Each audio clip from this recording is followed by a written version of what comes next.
Bonjour, Ecopolitis. On a la chance aujourd'hui de recevoir une personnalité de Rabat, une figure emblématique de Rabat et des combats pour la médecine au Maroc. C'est le professeur Chafek Chrabi. Professeur Chafek Chrabi, bonjour. Bonjour, cher Adnan. Je suis heureux de vous recevoir. Moi de même, merci beaucoup.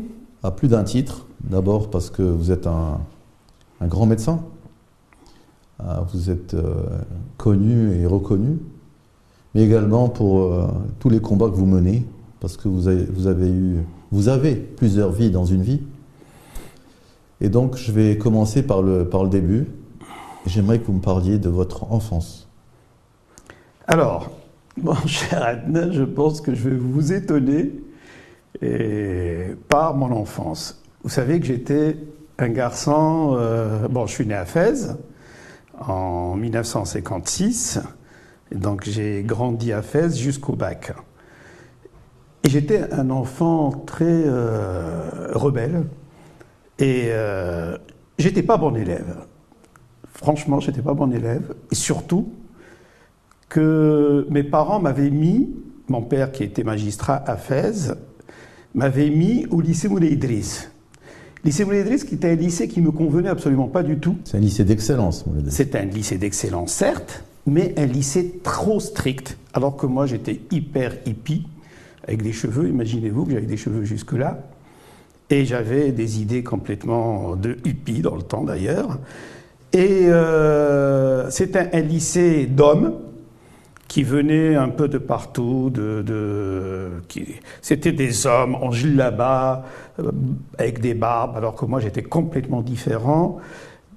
Et surtout que ce lycée, c'était, je me rappelle quand on rentrait, il y avait la grande porte, c'était une véritable, avec des murs énormes, avec un proviseur qui était très sévère. C'est la prison. C'était la prison et ça ne me convenait absolument pas du tout. Alors, imaginez-vous que j'ai fait 3 ans là-bas et j'ai redoublé 2 années successives.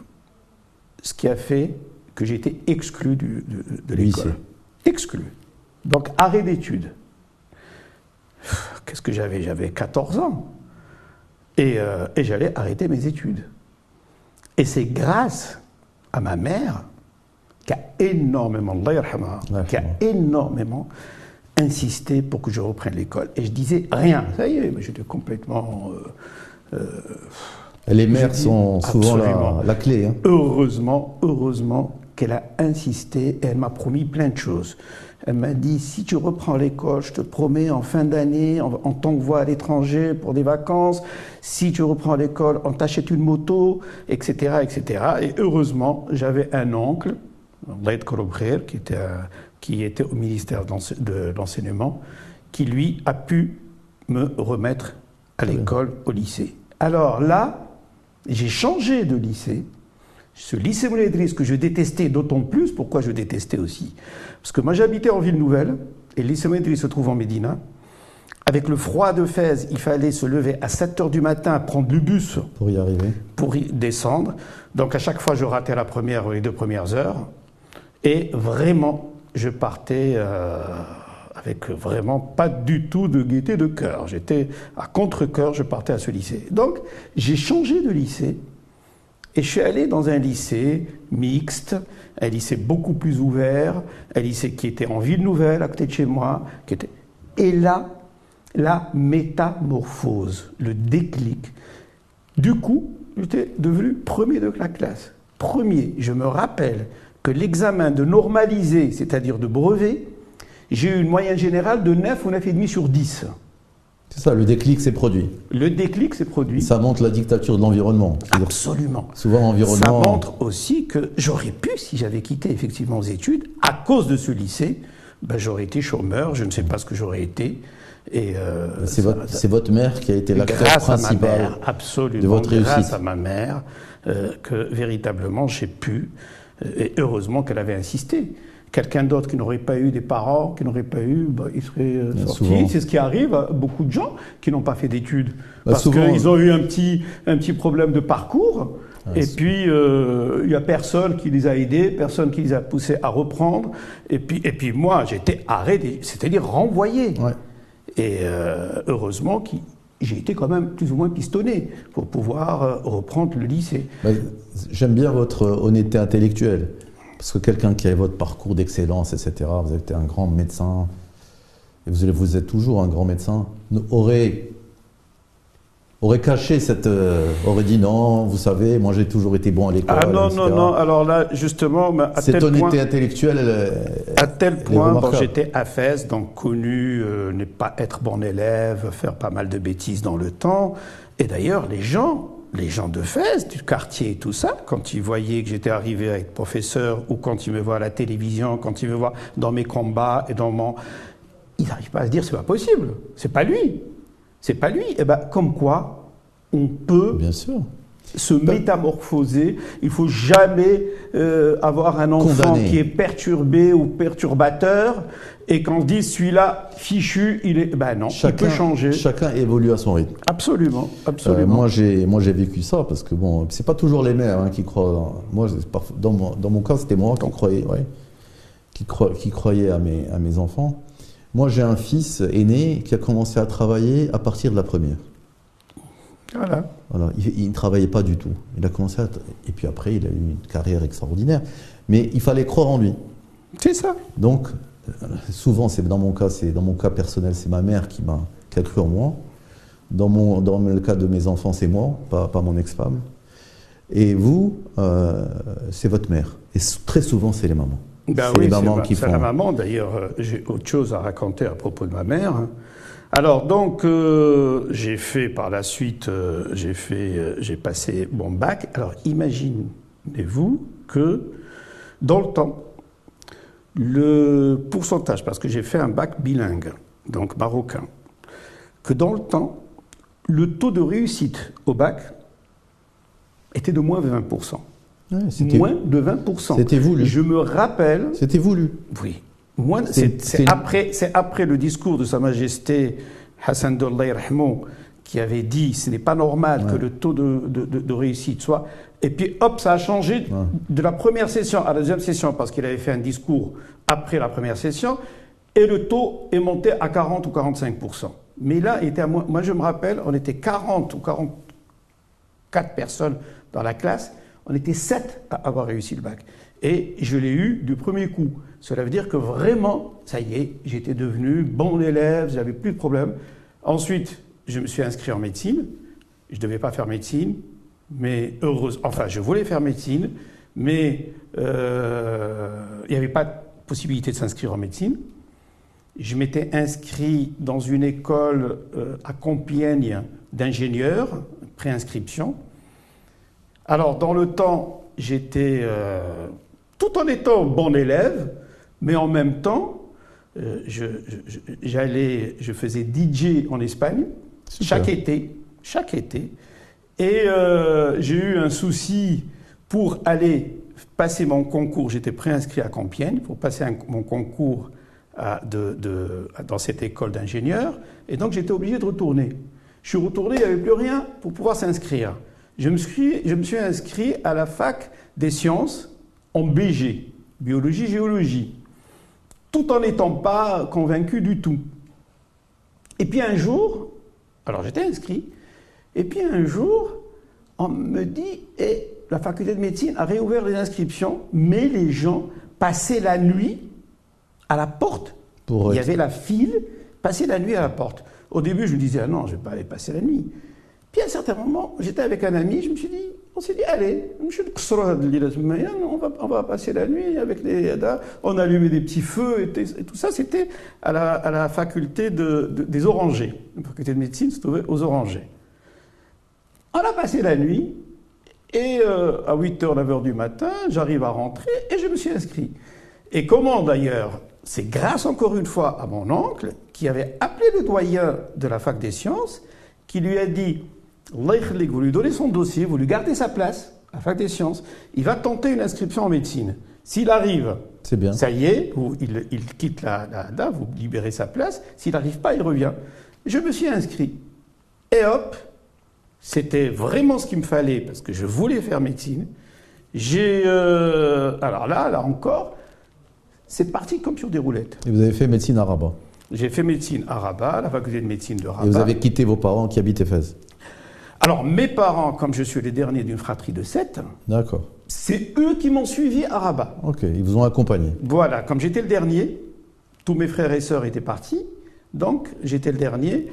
Ils se sont dit, on va aller aussi à Rabat. Mes frères et sœurs étaient à Rabat, entre Rabat et Casa, donc ils se sont dit, on va. Et donc ils sont venus. Quoique mon père était très attaché à Fès, ils avaient gardé leur maison à Fès, et donc très souvent j'étais seul. Mais au fait, j'habitais avec mes parents à Rabat. Et là, c'est parti comme sur des roulettes. Je réussissais. Je n'ai jamais eu de deuxième session. Je n'ai jamais échoué à aucune année. Alors justement, là, je reviens à ma mère, pardon. Imaginez-vous, c'était la deuxième année de médecine. Deuxième année de médecine, et c'était dur. Et on avait 8 matières en deuxième année de médecine, et 8 matières, on passait donc les examens, par exemple, matière aujourd'hui, une autre matière une semaine après, une autre matière, c'est-à-dire ça s'étalait sur 1 ou 2 mois. Et ma mère était malade. Elle a attrapé l'hépatite virale à cause, là encore c'est malheureux, à cause du dentiste. Elle a attrapé une hépatite B. Elle s'était faite faire des problèmes, elle avait des problèmes dentaires, elle a attrapé l'hépatite virale B, et cette hépatite s'est transformée en cirrhose. Et donc elle avait un problème de cirrhose du foie. Et on lui disait dans le temps, une fois que vous aurez... Elle est morte jeune, ma mère, à 56 ans. On lui disait, une fois que vous aurez des saignements, c'est-à-dire c'est les varices œsophagiennes qui vont éclater, dites-vous que c'est la fin. Et alors j'étais en plein examen, et elle avait fait justement une hémorragie, et elle a été en réanimation, j'ai été la voir en réanimation, elle savait que c'était, je voyais dans ses yeux, et là je garde toujours cette image, je savais que c'était, elle voyait que c'était la fin. Elle m'a dit, parce que j'étais le seul, j'étais étudiant en médecine, j'étais le seul à pouvoir rentrer chez elle en réanimation, elle m'a dit, dis à ta tante, qui était son unique sœur, de venir de Fès, c'était pour préparer ses funérailles. Ah, bon. Elle était lucide. Oui, elle était lucide, et moi j'arrivais pas à accepter ça. J'ai dit, mais non, tu ne... etc. Alors, dès qu'elle est sortie de la réanimation, elle est tombée dans le coma, et elle est décédée le jour même de mon examen d'anatomie. Examen d'anatomie. En deuxième année. Jour même. En deuxième année, elle est décédée à 6h du matin, et mon examen d'anatomie était à 8h. Alors j'étais tellement... détruit, et je ne voulais pas y aller, à passer cet examen. Et tout le monde... Alors, si je n'avais pas passé cet examen, j'avais déjà passé 6 matières. L'anatomie, c'était la 7e, il me restait la pathologie médicale qui était la 8e matière. Si je ne passe pas une matière, j'ai la note éliminatoire et je perds tout. Vous redoublez à ce moment-là. Voilà. Et tout le monde me dit, mais ta maman n'aurait jamais voulu, il faut y aller, il faut y aller. Et je suis parti. J'ai eu 5,5 sur 20. Une semaine après, j'avais la pathologie médicale, j'ai eu 7 sur 20. Mais comme les 6 matières d'avant, j'avais des 14, des 15 et des 16, elles ont compensé et j'ai réussi. Alors imaginez-vous, là encore, peut-être que si je n'avais pas passé cette matière et que si je n'avais pas réussi, peut-être que j'aurais abandonné médecine, peut-être. Vous savez, donc finalement, le destin, c'est absolument extraordinaire. Donc, heureusement que j'ai passé mon examen et que j'ai réussi. Et alors, j'ai continué sans absolument aucune fausse note, toujours première session, je réussissais. Il y avait dans le temps même, quand tu as moins de 12, tu passais l'oral de contrôle. Quand tu as plus de 12, tu n'avais même pas à passer l'oral de contrôle direct. Donc j'avais très rarement, j'ai passé l'oral de contrôle. J'ai passé justement anatomie, pathologie cette année-là parce que j'avais pas eu... mais donc sinon, les autres années... Mais ce qui est bien, c'est en fin de parcours, il fallait passer l'internat du CHU, qui est très dur. L'internat du CHU, c'était 200 à 300 personnes qui passaient, ils prenaient 25. 25 sur 200 ou 300 personnes. C'était un concours interne. Et là, je rends hommage à ma première femme, à mon ex-femme, qui, elle, m'a beaucoup poussé à passer cet examen. Il n'y a rien à dire. J'étais un peu découragé de Elle a pris le relais de votre maman. Oui, tout à fait. Tout à fait. Et elle m'a beaucoup poussé. Ça aussi, c'est rare de trouver ça en une fois. C'était extraordinaire, dans des femmes, franchement, et je ne le regrette parce que la voie du CHU, on dit que c'est la voie royale. Ouais. C'est vrai que c'est la voie royale, parce que là, tu passes l'internat du CHU, tu passes par tous les services. Alors là, ta formation est très complète, parce que tu passes dans beaucoup. J'ai fait de la réanimation médicale, j'ai fait de la chirurgie pédiatrique, j'ai fait de la chirurgie générale, j'ai fait de la chirurgie urologique. C'est la voie royale pour devenir professeur agrégé par la suite. Voilà. Donc là, j'ai passé mon internat, donc j'ai réussi. J'étais second sur 300. Je n'étais pas major, mais j'étais le deuxième sur 300. Ensuite, il y a l'assistanat. Ensuite, la maîtrise d'assistanat, que j'ai passé sans aucun problème. Puis ensuite, 4 années plus tard, c'était l'agrégation. Là, j'étais major à l'agrégation. Et vraiment, les choses se sont passées sans absolument aucun problème. Je n'ai jamais eu... Mais quand on regarde votre génération, je connais des gens de votre génération, même des gens plus âgés, comme le professeur Ahmed Sbehi, par exemple. Oui. Avant, professeur agrégé, ça voulait dire quelque chose. Tout à fait. C'était vraiment des personnes très brillantes, très bien formées, etc. Corrigez-moi si je me trompe, mais j'ai l'impression que maintenant, que tout le monde devient professeur agrégé. C'est que l'accès à ça devient plus facile. Alors, je vais vous dire pourquoi. Parce que, et ça, j'étais pas d'accord, effectivement, parce qu'il y a eu énormément de facultés qui ont ouvert.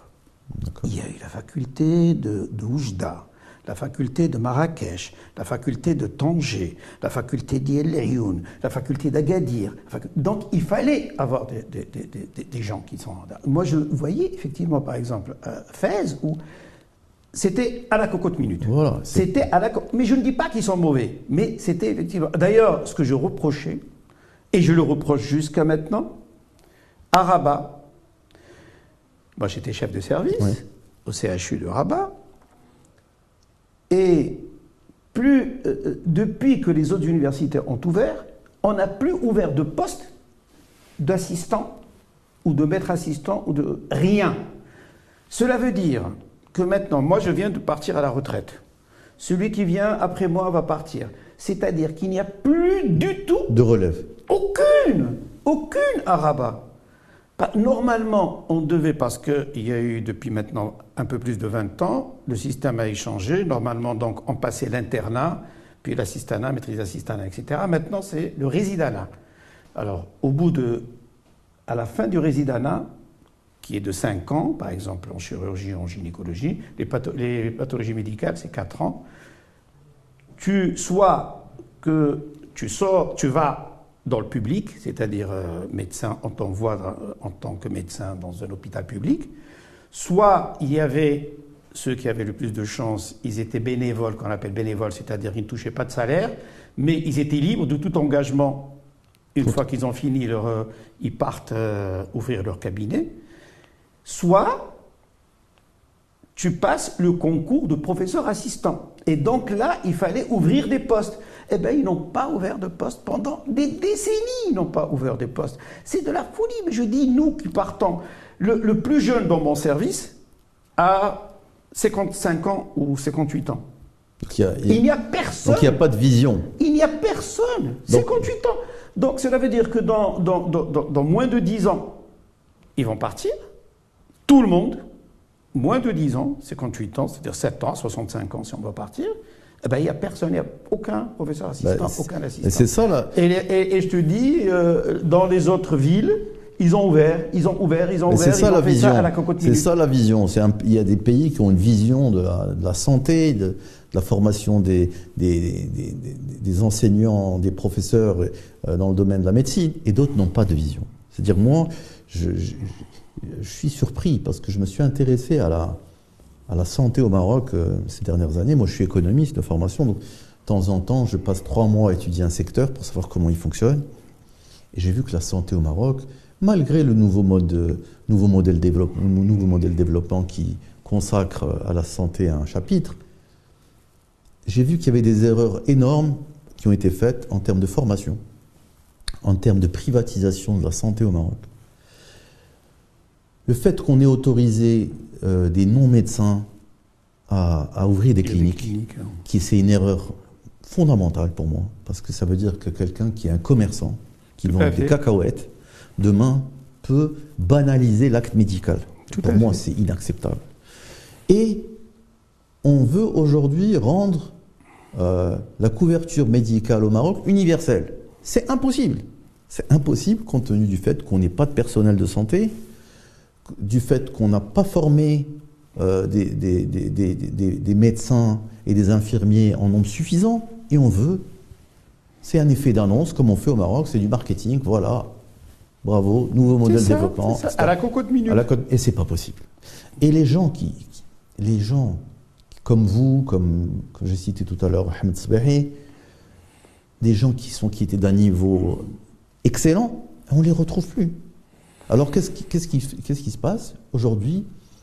Parfois, pour une petite opération banale, les gens vont à l'étranger, ils vont à Paris, ils vont en Espagne se faire opérer pour un truc banal, parce qu'ils n'ont plus confiance dans les médecins. Et ça, c'est dommage. C'est dommage. Ça dépend. Ça dépend. Il y a toujours de très bons médecins, ça je suis absolument, et même parmi les jeunes, indiscutablement, même parmi les professeurs qui ont été nommés. Je sais que le CHU de Marrakech est très bon, le CHU de Fès aussi est très bon. Les autres sont un peu plus jeunes, mais je suis sûr que ça formera de très bons professeurs. Moi je pense que quand même, je me permets de te corriger, je pense que quand même, la médecine au Maroc a beaucoup évolué, et même, c'est vrai que l'histoire que ça soit un non-médecin qui puisse... c'est bien et pas bien. C'est bien parce que ça a permis de développer le secteur privé. Maintenant, regardez un petit peu, allez voir les cliniques. Mais ils sont au top. Non, mais on aurait pu... Toutes les cliniques, parce que c'est des gens qui ont de l'argent, qui ont rapporté de l'argent. Non, mais on aurait pu dire, les médecins... Pour qu'une clinique puisse ouvrir, il faut que les médecins détiennent un minimum de 50% du capital. Et à ce moment-là, ils auraient pu s'associer. Mais généralement, ils sont actionnaires. Ah non, mais quand là, vous regardez, par exemple, la privatisation de la santé au Maroc, c'est pas toujours le cas. Et c'est aussi la vision. Par exemple, Cheikh Ibn Moussa et son équipe ont travaillé sur un nouveau modèle de développement. Et ils ont consacré un chapitre entier à la santé. Mais il est resté lettre morte. C'est-à-dire qu'il n'est pas appliqué. Il y a un gouvernement qui est là depuis plus de 2 ans. Et il y a un nouveau modèle de développement qui a été présenté à Sa Majesté. Et Sa Majesté a dit que c'était la feuille de route du gouvernement. Et ce gouvernement n'applique pas ce nouveau modèle de développement, même en ce qui concerne la santé. Donc ça veut dire qu'à un moment donné, on ne sait pas est-ce que tout ça s'est fait juste sur le plan marketing pour dire nous, voilà ce qu'on veut faire. C'est pas appliqué sur le terrain. Et moi, je me rends régulièrement en Côte d'Ivoire. Je peux vous dire qu'il m'est déjà arrivé d'entrer dans une clinique en Côte d'Ivoire. Je peux vous dire que le niveau est excellent. Il ne peut pas être plus excellent qu'au Maroc. Non, j'ai pas dit j'y vais aussi. J'ai pas dit qu'il était. Je vais dans les pays d'Afrique. Non, j'ai pas dit qu'il était meilleur. C'est ça. Oui, le niveau. Franchement, le niveau de la médecine, c'est beaucoup développé. D'ailleurs, moi je vois beaucoup d'étrangers, d'Africains, etc. Ouais, qui viennent se faire. Et il y a vraiment ceux qui vont du Maroc vers l'étranger, c'est vraiment un pourcentage infime. Très très peu de gens qui gardent encore à l'esprit, sachant que je te promets, Adnan, que on peut pratiquement tout faire au Maroc maintenant. Ça c'est beaucoup développé. Mais avec la couverture médicale universelle qu'ils vont faire, il y aura des goulots d'étranglement dans les hôpitaux et les cliniques. Oui, parce que comment vous allez faire? C'est pour cela qu'on développe les CHU, c'est pour cela qu'on développe les cliniques privées, maintenant, vous vous rendez compte, cette dernière décennie... Vous voulez que tout le monde puisse se soigner? Il faut qu'il y ait un nombre de médecins suffisant et un nombre d'infirmiers suffisant. C'est pour cela, c'est pour cela que maintenant, on avait dans le temps, quand moi j'étais étudiant, il y avait 2 CHU au Maroc, Rabat et Casablanca. Maintenant, il y a une dizaine. Ouais. Donc, non, l'effort est fait, mais c'est encore insuffisant. Moi, je suis positif, je dis que l'effort est fait. Mais il faut continuer. Et puis, il y a également des écoles d'infirmiers. Progressivement, des choses se font. Il y a aussi la ressource qu'on forme en médecins et en infirmiers qui va à l'étranger. Ça, c'est un autre problème. Malheureusement, parce que ils ne sont pas assez valorisés ici. C'est dommage quand tu vois effectivement qu'un médecin, imagine un médecin qui a fait 7 ans d'études, quand il sort, il est généraliste et qu'il va dans le public, il a 8000 dirhams. C'est pas possible. 8000 dirhams. C'est pas possible. Comment voulez-vous qu'un médecin spécialiste en fin de carrière arrive à 20 et quelques mille dirhams? C'est pas possible. Comment veux-tu maintenant, quand on doit payer l'école, quand on doit payer le salaire, et puis aussi les médecins qui vont, on veut envoyer des médecins dans l'arrière-pays. On leur donne rien. Il n'y a rien dans l'arrière-pays. Il n'y a pas d'école valable. Il n'y a pas les moyens qu'il leur faut pour pouvoir subsister. Et puis on leur donne même pas un logement. Et on les valorise pas Là, au moins ces gens-là, on doit les encourager par un logement, par un salaire qui est meilleur.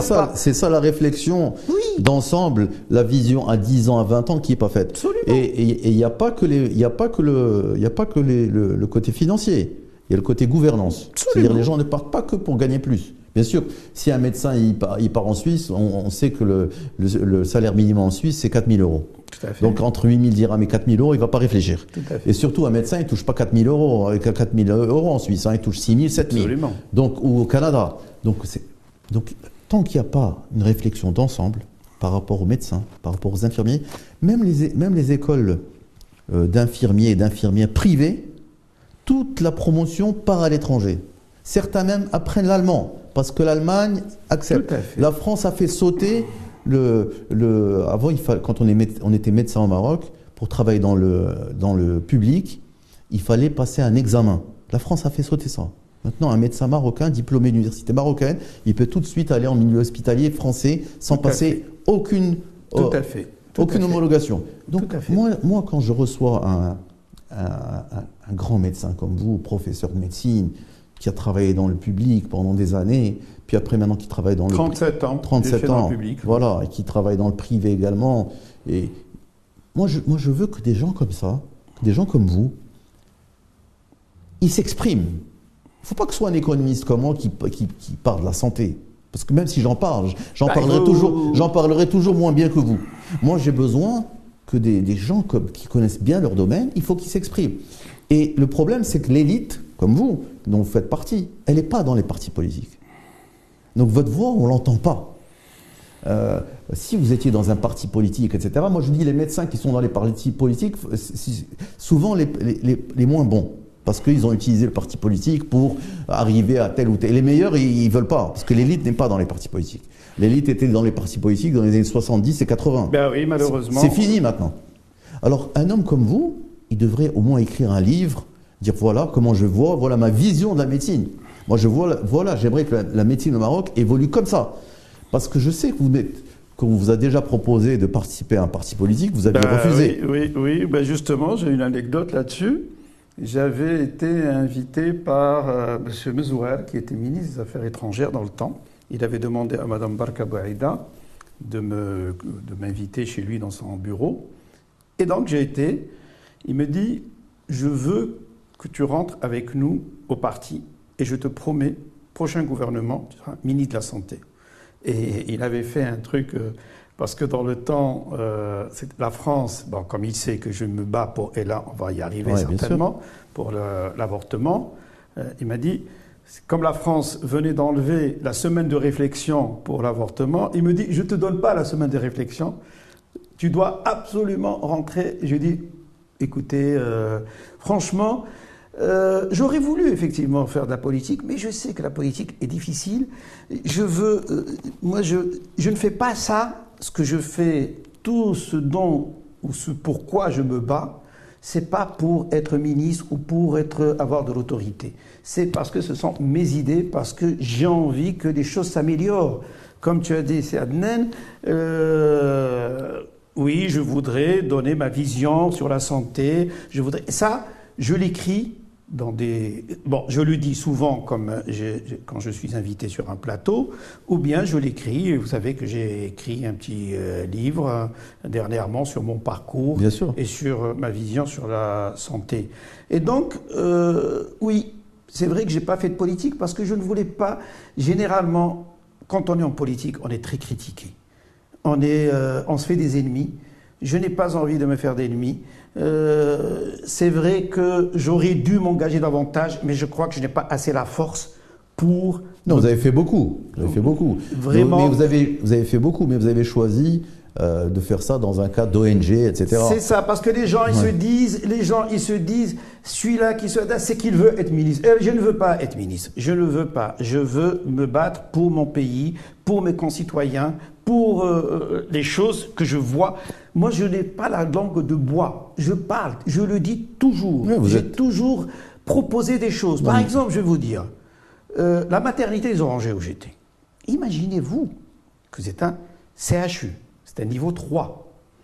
Eh bien, déjà, avant que je sois chef de service, imaginez-vous qu'il n'y a pas de médecin, qu'il n'y avait pas de médecin réanimateur anesthésiste. Cela veut dire que les opérations se faisaient par des infirmiers. C'est eux qui anesthésiaient. Et c'est eux qui anesthésiaient avec intubation, anesthésie générale et intubation. Et je vais revenir là-dessus. Et quand j'étais arrivé chef de service, c'était Biadillah Daksaaz qui était ministre de la Santé. Je me battais, je lui disais... Écoutez, c'est pas normal qu'on soit pas... Finalement, on a eu deux médecins anesthésistes. Et aussi, imaginez-vous que c'est un niveau 3, il n'y a pas de pédiatre. Cela veut dire qu'on a 25 accouchements par jour, les enfants naissent, ils vont dans la nature. Il n'y a personne pour s'en occuper. Ils vont dans la nature. C'est complètement fou. Alors, et imaginez-vous aussi que maintenant, il n'y a que 2 médecins anesthésistes, ce qui fait qu'ils font les horaires normaux jusqu'à 16h ou 15h, et ils partent. À partir de 15h, il n'y a pas de médecin anesthésiste. Ce qui fait qu'on descend à un niveau 2. De niveau 3, on descend à niveau 2, c'est-à-dire c'est les infirmiers anesthésistes, comme si c'était à Taoujtat ou c'était je ne sais pas, à Tahnaout. Il n'y a que des infirmiers anesthésistes. Alors, quand les infirmiers anesthésistes ont appris, et d'ailleurs on a commencé à mettre des infirmiers en prison, ou même des médecins, parce qu'il y a eu une complication. C'était pas de leur faute. Parce que, exactement, ils se sont dit, ah non, les infirmiers anesthésistes n'ont pas le droit de faire l'anesthésie générale sans qu'il y ait de médecin. Alors ils ont levé les bras. Ils ont dit, alors nous, on ne va plus faire. Et donc la maternité s'est arrêtée. Ce qui fait, la maternité a commencé à travailler niveau 1, c'est-à-dire comme si c'était une maison d'accouchement. Comme si c'était une maison d'accouchement. Quand une personne arrive et qu'il y a un risque qu'il y ait une césarienne, on l'envoie. On ne fait que les petits accouchements, il y a les maisons d'accouchement, de dispensaires. Le manque de vision, alors que c'est un CHU où il y a des professeurs, il y a des médecins résidents, spécialistes, il y a 25 médecins. Eh bien, Alors là encore, j'ai toujours dit, c'est pas normal, il faut absolument que dans cette maternité, on mette des anesthésistes, on mette même, parce que dans un niveau 3, il faut qu'il y ait une réanimation maternité. Et une réanimation pédiatrique, néonatologie. Il n'y a pas. Véritable. Et je ne comprends pas, on laisse cette maternité, c'est une belle maternité, qui a toute une histoire à la maternité des Orangers, c'était la première maternité à Rabat, et c'est une des premières maternités au Maroc, elle a été créée au temps de l'UOT en 1925, et on la laisse comme ça, sans absolument aucune... Et imaginez-vous, j'avais encore proposé, j'avais dit, OK, nous avons une pénurie de médecins anesthésistes au Maroc. Et donc, en périphérie, ce sont les infirmiers anesthésistes qui font les anesthésies générales avec intubation, donc qui sont risquées. C'est un infirmier anesthésiste. J'avais dit, parce que nous, en gynécologie obstétrique, on peut tout faire par simple rachi-anesthésie, c'est-à-dire une simple piqûre dans le dos. Mais qui présente des risques. Très peu de risques par rapport à l'anesthésie générale. Très peu de risques. Et j'avais dit, justement sur un plateau, ou même j'avais dit, étant donné que nous n'avons pas de médecin anesthésiste, alors formons des infirmiers anesthésistes à cette petite piqûre. Comme ça, en périphérie, ils peuvent faire tout, les césariennes, les opérations, tout. Parce que là, tu anesthésies depuis la région sous-ombilicale jusqu'au petit orteil, la personne est anesthésiée. Malheureusement, c'est vrai qu'il y a beaucoup d'anesthésistes, de médecins anesthésistes qui sont soulevés contre ça. Parce que ça leur enlève. Ils ont dit, pourquoi ils ont peur pour leur gagne-pain. Voilà. Et ça n'a pas été écouté. J'aurais été ministre de la Santé ou j'aurais été responsable, j'aurais été directement, je n'écoute personne. Je vais et je forme. C'est une formation d'une semaine, c'est une ponction lombaire. C'est des infirmiers anesthésistes qui font des perfusions, c'est le manque de vision dont on parlait. Oui. Il faut la vision et il faut le courage politique. Il faut le courage politique. Il faut que le ministre de la Santé prenne ça. Et ça réglerait le problème au moins parce que nous manquons beaucoup de médecins anesthésistes. Vous savez, quand vous nommez un ministre de la Santé, il faut qu'il soit reconnu par ses pairs. Parce que quand vous prenez des décisions contraires à vos intérêts, il faut que vous-même, vous ayez une crédibilité suffisante. Et si vous ne l'avez pas, vous ne prendrez jamais des décisions contraires aux intérêts des lobbies. Tout à fait. C'est simple. C'est comme si on veut élargir, on regarde le médicament, la politique du médicament. Il y a tout à faire là-dedans. Mais il faut que quelqu'un soit suffisamment solide, soutenu aussi, pour réfléchir à une nouvelle politique du médicament. Moi, j'ai regardé ça l'année dernière. Je me suis intéressé à la santé, aux médicaments, etc. Et je sais qu'il y a d'énormes choses à faire, mais qu'on ne peut pas les faire si d'abord on n'est pas soutenu très haut au niveau de l'État marocain, je dis bien l'État, pas le gouvernement, et si on n'a pas la crédibilité suffisante. Parce que si on ne l'a pas... Donc c'est pour ça que j'ai plaisir à recevoir des hommes comme vous. Lui, c'était quelqu'un qui avait du courage et qui était sur le terrain. Voilà. Sur le terrain. Il prenait son équipe avec lui et il faisait le tour du Maroc. C'est ce qu'il faut. Dans les hôpitaux, dans les maisons d'accouchement, dans les dispensaires, partout. Et puis, il avait le courage de changer des choses. Là, comment on peut ne pas réfléchir justement à changer un certain nombre... Ah non, je ne veux pas décevoir des anesthésistes, je ne veux pas décevoir tel, je ne veux pas... Mais je dois prendre des décisions. Non, quand on est ministre, on sert son pays. Absolument. Si ça doit, si on doit casser tel ou tel intérêt, c'est pas ça le problème. Absolument. Et puis dans la santé, c'est quelque chose qui doit être codifié. C'est-à-dire qu'il faut des procédures. C'est-à-dire quand vous arrivez dans un hôpital, il faut que les procédures soient écrites de l'arrivée du patient jusqu'à sa sortie. Absolument. Et aujourd'hui, non. Absolument. On arrive dans un hôpital public, il n'y a aucune procédure, il n'y a pas de registre, il n'y a rien, c'est pas informatisé. C'est pour cela, moi, je le dis et je le répète, pas de parole de bois, c'est-à-dire pas de langue de bois. Quand je vois quelque chose, je ne peux pas me taire. Bien sûr. Et ça me ramène à mon combat que je mène essentiellement, mais d'autres combats, mais essentiellement celui de l'avortement. J'allais vous en parler. Oui, justement, je me dis que je ne peux pas... Tout le monde disait, ah non, l'avortement, on sait, ça se fait, mais on ne veut pas en parler.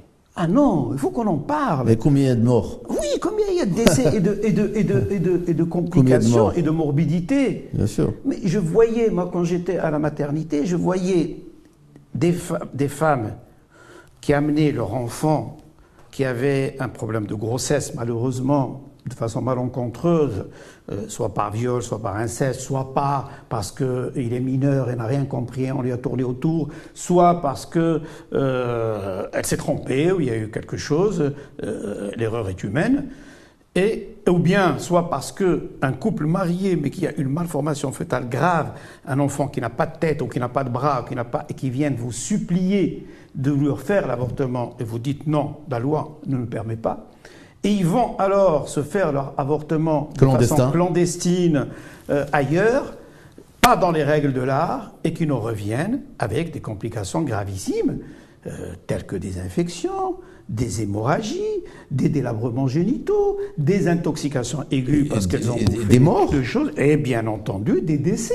On a vu des décès par des septicémies, on avait des décès par des tétanos, là, ça doit dépasser le combat d'un gynécologue. Normalement, tous les médecins devraient épouser cette thèse. Bien entendu. Malheureusement, les médecins ont peur. Ils se disent, oui, c'est une bonne chose, mais on le laisse se battre. Ah non. Mais le problème, c'est que les gens pensent que s'ils parlent d'avortement, c'est que c'est des avorteurs, et donc on va leur mettre... Moi, je le dis et je le répète, l'avortement, je suis pour. Bien sûr. Mais un avortement légal et non pas l'avortement clandestin. C'est pour ça. Cela veut dire qu'on vient tous les jours, je reçois des messages ou des coups de fil ou des docteurs, nous avons un problème, s'il vous plaît, avortement. Je dis, écoutez, vous tapez à la mauvaise porte. Je ne peux pas, moi, tant que l'avortement est clandestin, mais j'ai pas envie d'aller en prison. Bien sûr. Et j'ai pas envie de faire de l'avortement clandestin. Je veux faire l'avortement légal et libre. Il faut qu'il y ait une loi sur l'avortement. Voilà. Tant qu'il n'y a pas de loi sur l'avortement, ça va encourager l'anarchie dans ce secteur. Et bien entendu. Et ça, c'est le ministre de la Santé qui doit prendre le taureau par les cornes. Eh bien entendu. Il faut qu'il le fasse. C'est comme les...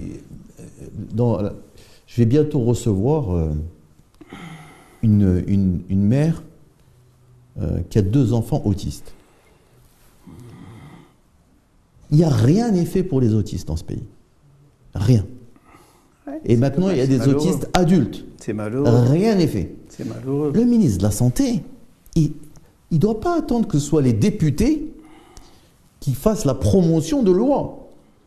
Il doit lui-même proposer une loi sur l'avortement. Tout à fait. Il doit l'histoire de la France, Simone Veil, c'était le ministre de la Santé. Bien sûr. Il doit lui-même s'intéresser aux handicapés mentaux. On dit qu'il y a 10% des Marocains qui souffrent d'un trouble psychologique, psychique. C'est à lui. C'est pas à l'opposition, aux députés de faire ça. Il y a un ministre en charge d'un secteur.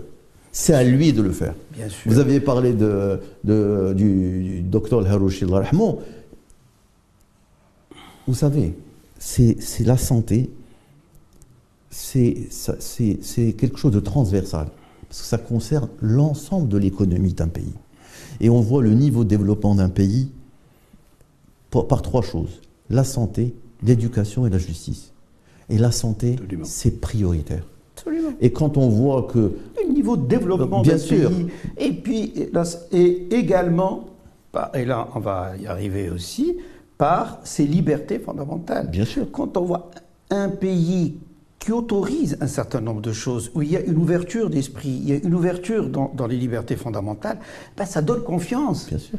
Alors qu'un pays qui... Et ça vous donne des investissements. Absolument. Mais un étranger... Il ne va pas venir investir. Il est tout à fait heureux de se retrouver dans un pays qui ressemble plus ou moins au sien. Il ne va pas venir investir dans un pays où il est en danger. Absolument. Et s'il est en danger, il ne va pas venir. Absolument. Donc, absolument. Nous avons le pays...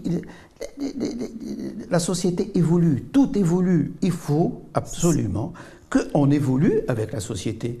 Et si je reviens encore à l'avortement, pourquoi est-ce que 95% des pays développés ont légalisé l'avortement? Bien sûr. Ils ont leur conscience, ils ont leur éthique, ils ont leur déontologie, ils ont leur religion, ils ont tout cela, mais ils n'avaient pas le choix.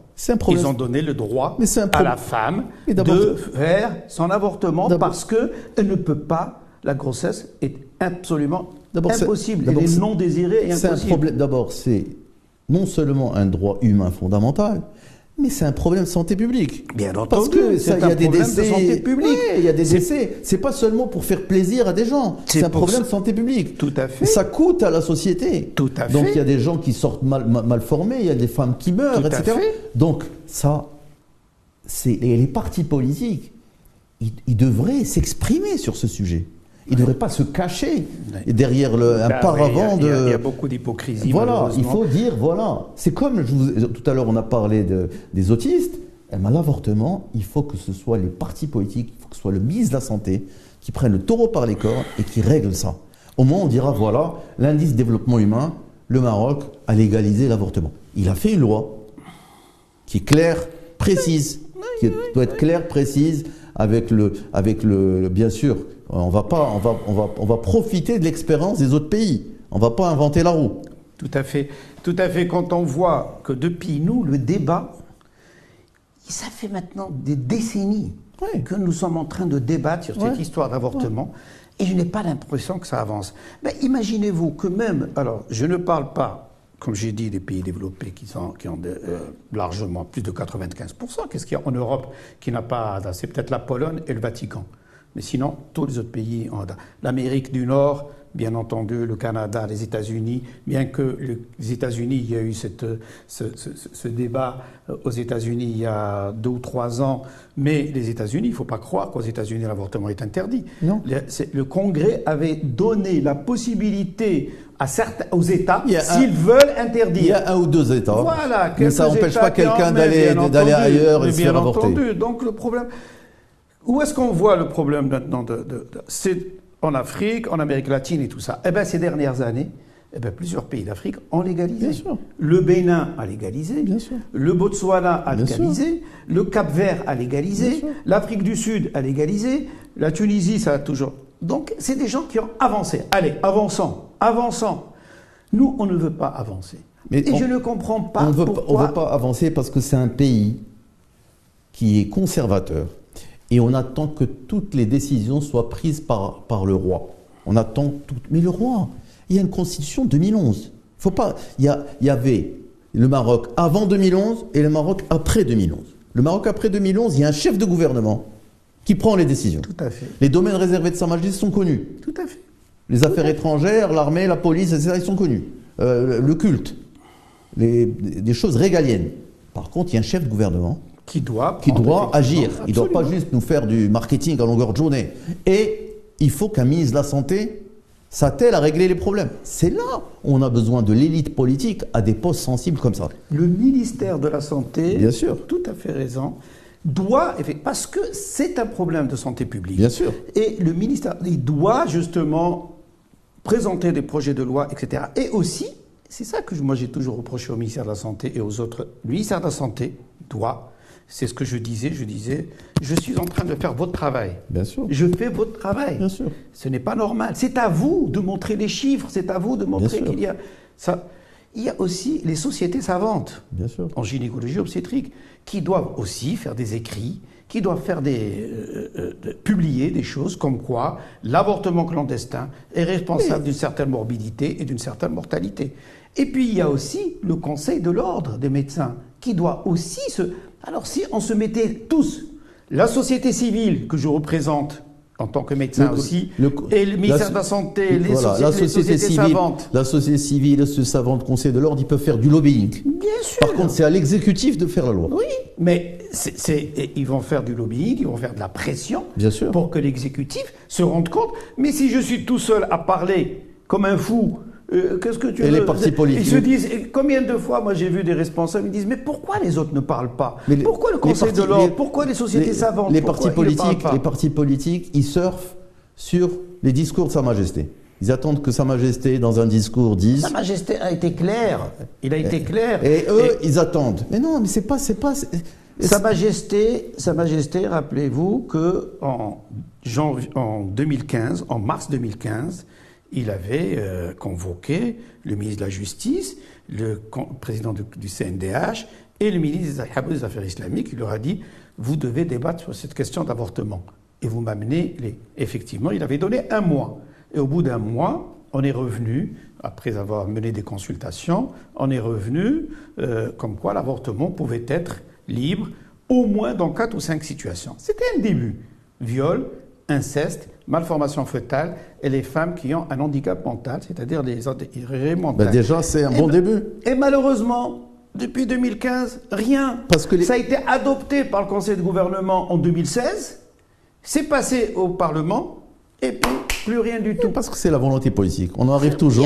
Il n'y a pas de volonté politique, c'est l'urgence. Ils ne savent pas que tous les jours, il y a des vies qui tombent à cause de parce que ça ne les concerne pas. Clandestin. Parce que ça ne les concerne pas et le puis jour. Ils ont tous peur pour leur électorat, parce que le Maroc reste conservateur. Le Maroc reste conservateur, mais le Maroc change.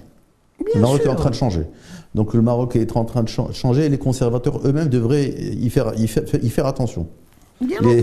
Les générations changent. Donc, comme c'est un problème de santé publique, c'est un problème de droits de l'homme, il faut que d'abord le ministre de la Santé s'y attelle.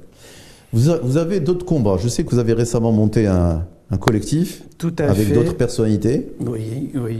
J'aimerais bien que vous nous en parliez. Auxquelles je rends hommage, c'est des personnalités que j'apprécie beaucoup et qui vraiment se battent, on se bat ensemble. Alors il y a M. Driss Benhima, il y a Mme Yasmina Beddo, il y a Mme Asma El-Marabat, il y a M. Jalil Abbas Tarji, il y a Mme Maître Khadija Ramrani, il y a Si Mohamed El-Gaizi, il y a Mme Monique El-Grichi et moi-même. Donc nous sommes 8 personnes, 4 femmes et 4 hommes, donc il y a l'équité.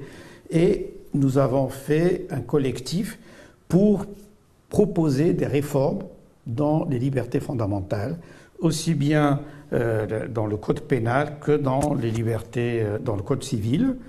Et nous faisons plusieurs propos. D'abord, nous avons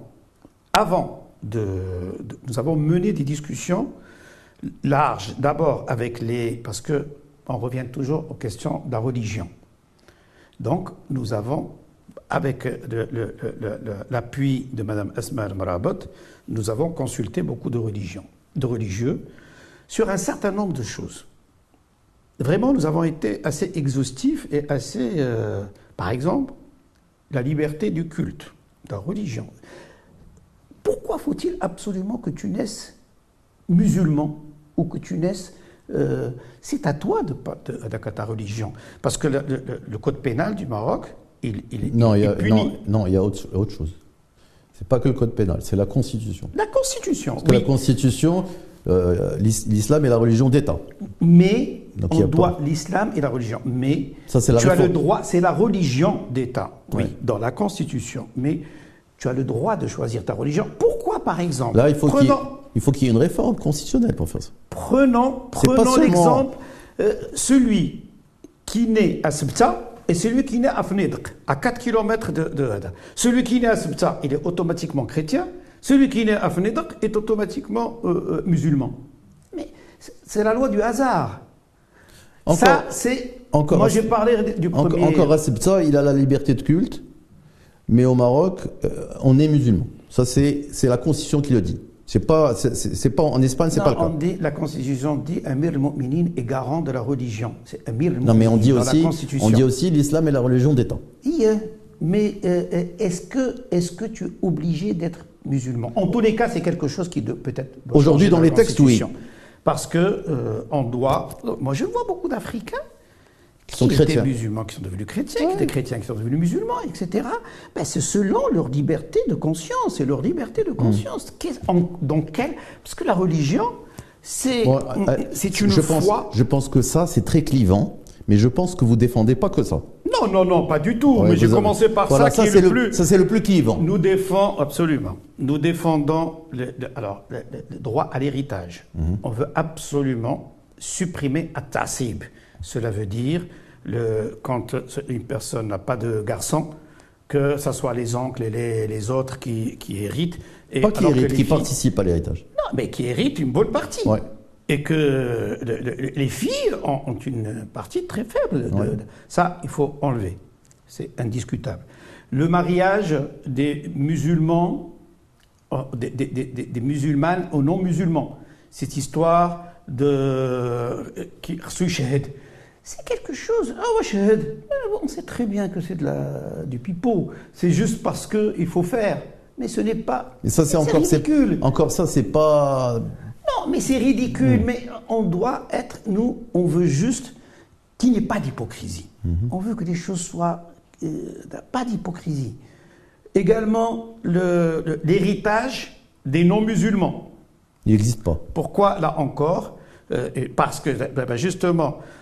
Un mari, parce qu'il y en a qui se marient. Un non-musulman ne peut pas hériter d'un musulman au Maroc. Voilà, les enfants d'un non-musulman ne peuvent pas, parce que le père, il ne s'est pas converti à l'islam avant c'est pas normal. Les autres libertés telles que le ramadan, manger, ça ne doit pas être puni par la loi. Alors ça, c'est le code pénal.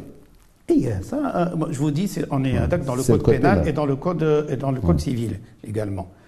Les relations sexuelles hors mariage, ça aussi, c'est dépassé tout cela. Ça doit pas être. Et cette histoire. Non, les relations sexuelles hors du mariage, je voulais dire, ça doit pas être pénal. Ça doit pas relever du pénal. Ça doit pas être pénal. Ça doit pas être pénal. C'est pas l'adultère. Vous parlez pas de l'adultère. Non, vous parlez des relations sexuelles hors mariage. Ça doit pas être pénal. Voilà. Également, le mariage des mineurs. Ça doit être interdit. Ça doit être absolument interdit, parce qu'il y a beaucoup de dérogations. Les juges peuvent faire des dérogations. Non, il faut que ce soit interdit. Il faut que ce soit interdit. Absolument. Il ne faut pas que les juges en fassent un fonds de commerce. Tout à fait. La polygamie. L'histoire de polygamie également. C'est vrai qu'au Maroc, on a beaucoup moins de polygamie qu'en Afrique. Non, on doit juste appliquer. La polygamie, ça va être difficile de l'interdire. Par contre, on peut faire en sorte de la rendre très compliquée. D'abord avec l'autorisation de la première femme, avec sous couvert de ressources financières, etc. On peut la rendre impossible.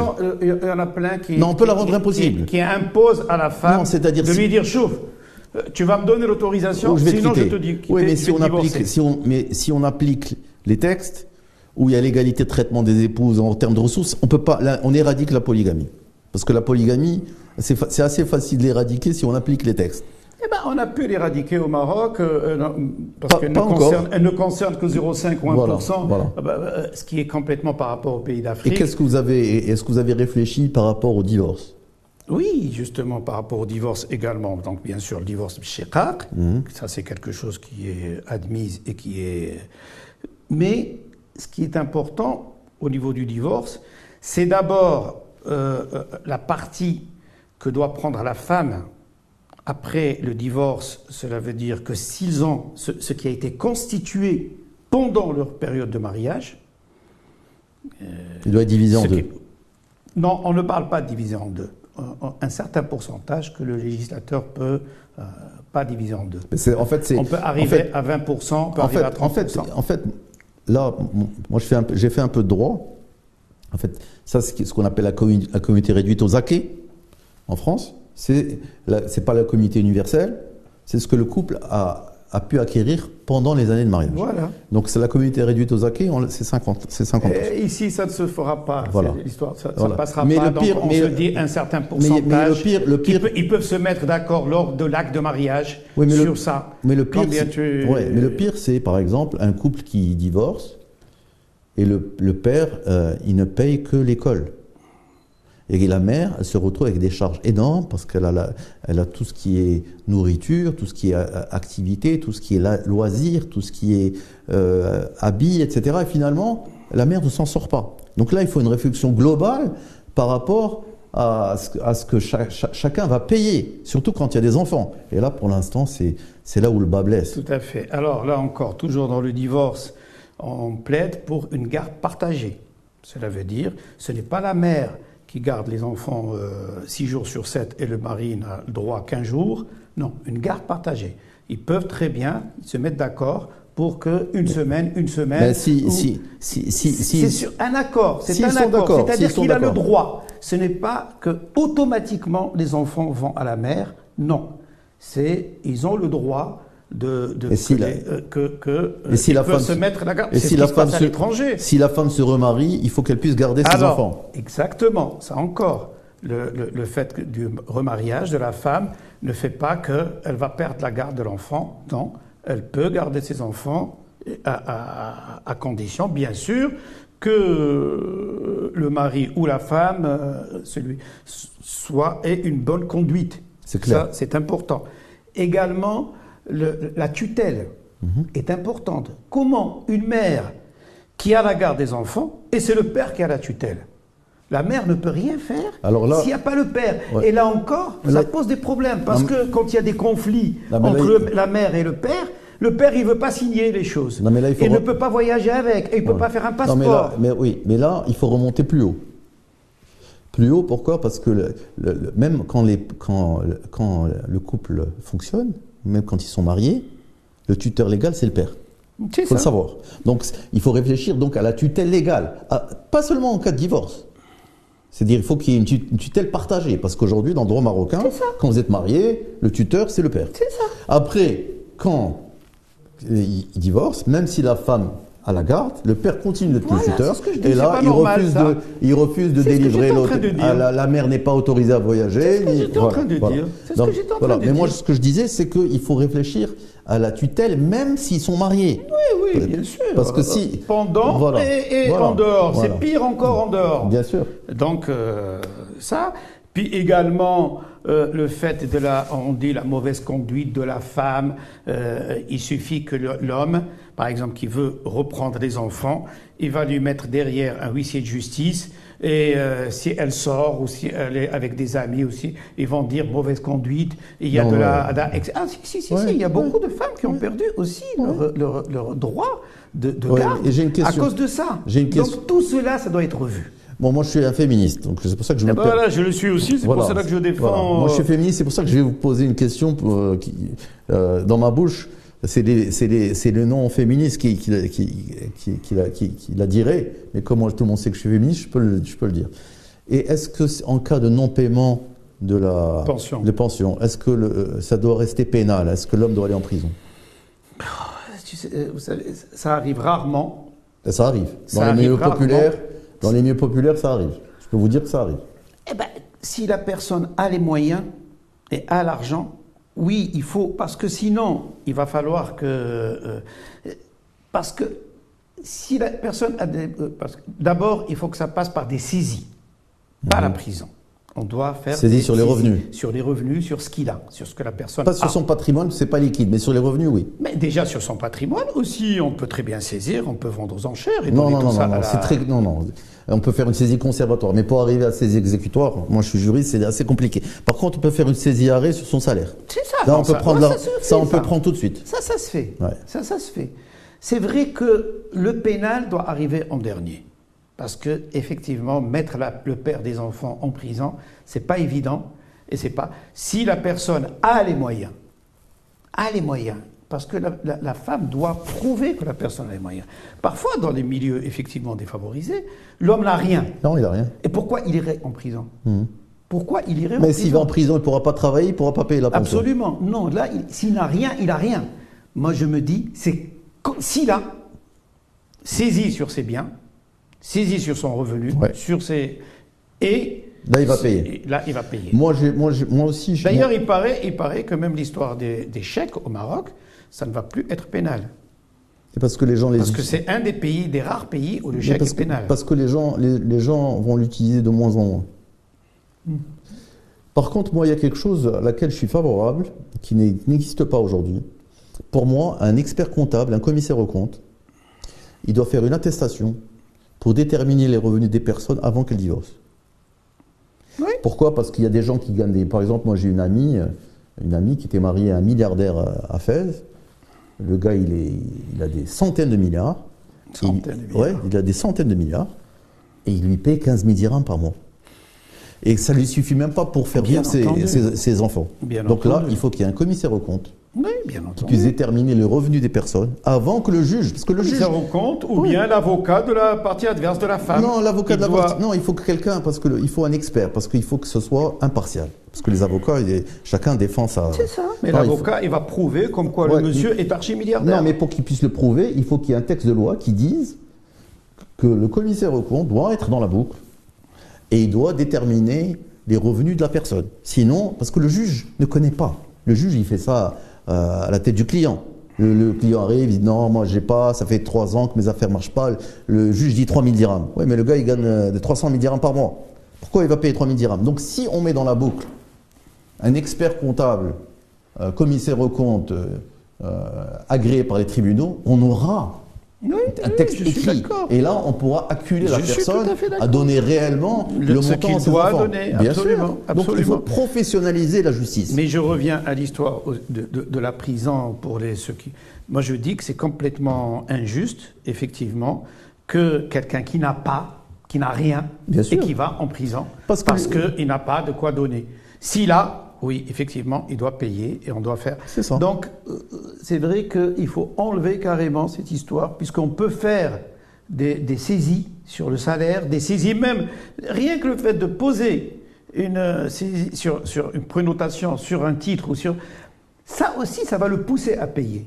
Ça va le pousser à payer. Sur sa voiture, on peut saisir sa voiture, on peut saisir son revenu, on peut saisir... Et l'histoire de la prison, ce n'est pas... Parce que plein de femmes, quand il y a eu conflit entre le couple, elle a envie d'avoir la tête de ce et de le faire rentrer en prison pour se venger de lui. Je trouve que ce n'est pas normal. Non, si la personne n'a pas, ou si la personne... la prison où elle se venge d'une manière ou d'une autre, d'ailleurs. Oui. D'ailleurs, j'invite à tous les gens qui nous écoutent, qui vont nous écouter, d'aller voir Les Divorcés de Casablanca, qui est un film extraordinaire, qui parle de tous ces problèmes de société. Moi, je dis je suis d'accord complètement avec vous. Moi, je pense que quelqu'un qui n'a pas de ressources, le mettre en prison ne sert à rien, parce que ça ne va pas l'aider à avoir des ressources. Absolument. Par contre, un commissaire aux comptes, ça va aider à déterminer le patrimoine et le revenu de la personne pour qu'il puisse donner la véritable pension à son épouse sans que celle-ci soit obligée de travailler nuit et jour pour faire vivre ses enfants. Et il faut une réflexion où, là, vous êtes un collectif de 8 personnes de qualité. Je ne les connais pas tous, pas toutes, mais je sais que celles que je connais sont de qualité. Et je pense qu'il faudra faire un travail de lobbying auprès des partis politiques marocains. Ce collectif, il devra se réunir. C'est ce qu'on fait. Avec l'ensemble des partis politiques. On est invité en permanence par les partis politiques, par des organismes nationaux et internationaux. C'est ce que nous faisons. Nous faisons du lobbying pour nous faire entendre et expliquer quelle est notre démarche et qu'est-ce qu'on cherche. Nous cherchons, nous sommes tous musulmans, nous sommes tous, nous avons nos convictions, mais on a envie de faire évoluer la société. Et une fois que votre réflexion elle sera aboutie, il faudra faire un livre blanc sur toutes ces propositions. Nous l'avons. Mais est-ce qu'elle est aboutie, la réflexion? Non, c'est des propositions. C'est pour ça que je dis quand la réflexion sera aboutie. Parce que aujourd'hui, la réflexion, elle est en gestation. Quand vous allez vous ouvrir sur la société civile, sur des économistes comme moi, etc., les gens vont vous dire, voilà, à mon avis, il faut faire ça. Et une fois que votre réflexion va être aboutie, à ce moment-là, il faudra faire un livre blanc et le présenter, je pense, à la plus haute autorité du pays. On a présenté les réflexions. Je vous dis, on a présenté, on a envoyé au Palais Royal, on a envoyé à la première chambre, on a envoyé à la deuxième chambre, on a envoyé au Premier ministre, on a envoyé à tous les partis politiques, on a envoyé il se trouve aussi en librairie pour les gens qui veulent et ils voient quelles sont nos propositions et sur quoi on se base. On n'est pas venu et on a donné chaque chose. On a, par exemple, Tassib. Tu dis, mais Waled ne peut pas dire garçon. Normalement, c'est Dakar. C'est-à-dire enfant. Dakar, voilà, un enfant. C'est comme dans l'avortement. La taqtulu awladakum khashyata imlaq. Il ne dit pas la taqtulu ajinnatakum. Bien sûr. La tajhidu. ما كايناش في القرآن ولا في هذا ما كايناش ما كاين لا الحديث ولا القرآن اللي تيتكلم على الإجهاض. لا تقتلوا النفس التي حرم الله إلا بالحق. النفس. Je suis comme vous. J'ai beaucoup lu le Coran. Et à mon avis, il y a une seule chose qui sera difficile à réformer. Mais Dieu a donné des solutions. C'est-à-dire que c'est l'héritage. L'héritage, ça va être difficile que la femme obtienne autant que l'homme. Par contre, Dieu n'a jamais empêché de donner de son vivant ce qu'on voulait à ses filles. Donc pour moi, c'est un faux problème.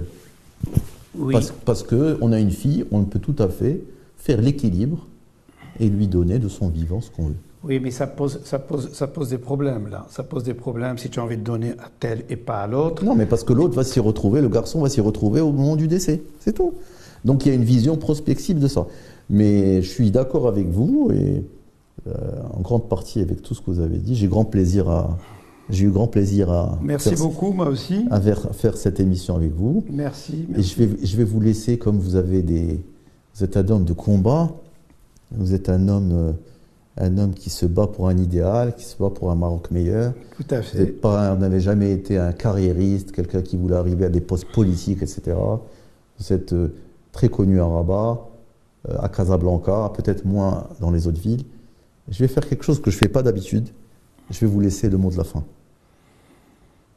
Le mot de la fin, vous l'avez dit, je me bats et je me battrai toujours parce que c'est ma conviction. Et mon plus grand combat, c'est celui de la légalisation de l'avortement. Je le dis haut et fort.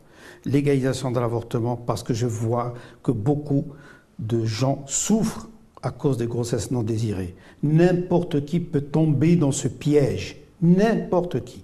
Et quoi qu'on fasse, on a beau lui dire non, il ne faut pas faire l'avortement, il va aller le faire. Donc je me dis, et je prie le législateur de prendre ce dossier et d'avoir cette volonté politique de enfin résoudre ce problème parce que on n'a pas le choix, on doit absolument donner la possibilité de faire un avortement dans les règles de l'art à toutes nos compatriotes qui le désirent.